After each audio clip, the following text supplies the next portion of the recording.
Продукция востребована, логистика налажена, хватает и кормовых угодий. Самое крупное сельхозпредприятие Кайгородского района может серьезно расширить производство, но все упирается в кадровый дефицит. Большинство сотрудников – пенсионеры. Что для решения проблемы предлагают в профильном министерстве, узнала Елена Золотарева.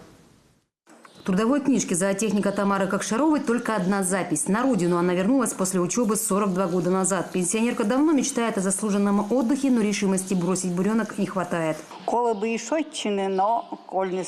Да, давно бы мне надо отдыхать, но стадо жалко. Коровушки для меня как дети. Нужна смена, а работать некому. Даже на практику никто не приходит. Сейчас у кайгородских аграриев почти 300 голов дойного стада, еще столько же телят. Давно налажена переработка молока и мяса. Продукцию ждут не только жители района, но и сыктывкарцы. Поставляли бы и больше, но о расширении даже подумать страшно. Удержаться бы на этом уровне. В любой момент буренки могут оказаться без ухода. Практически весь штат – пенсионеры. Помещения позволяют, земельные ресурсы есть, но все остальное, скажем, нету.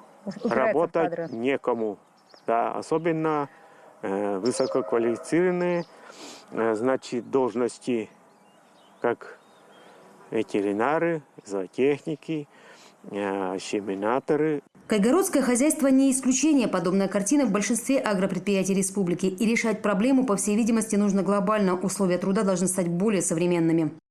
Последнее обновление в кайгородском хозяйстве было 8 лет назад. Реконструировали ферму в Гривенском отделении. Она 1978 года постройки. Здесь размещается основная часть дойного стада. Несмотря на вложенные силы и средства во время реконструкции, полностью исключить ручной труд не удалось. В Гриве думают о роботизированной ферме, но ее строительство обойдется минимум в 60 миллионов рублей. И проблема выйдет на новый круг. Понадобятся более квалифицированные специалисты. В профильном министерстве рассчитывают преломить ситуацию в ближайшие годы. С 2025 года начнется реализация федеральных и региональных программ. Они предполагают единовременные выплаты специалистам до 500 000 рублей и строительство благоустроенного жилья на селе. К сожалению, мы очень немножко медленно входим в эти новые программы, потому что все-таки у нас северный регион, у нас не настолько доходные, скажем, наши сельхозтоваропроизводители, поэтому потихоньку мы, конечно, все эти мероприятия, по крайней мере, начнем эту практику. То есть она только пока начинается? Она только начинается, да. Она на федеральном уровне только начинается. Но условия вхождения в программу и ее механизм пока не отработали. Многое будет зависеть от расторопности руководителей хозяйств. Известно лишь, что пилотными районами, вероятнее всего, станут Усть-Куломский и Карткировский. А кайгородским аграриям пока придется как-то и дальше держаться на плаву. Из Кайгородского района Елена Золотарева, Любовь Моисеева. Вести Коми.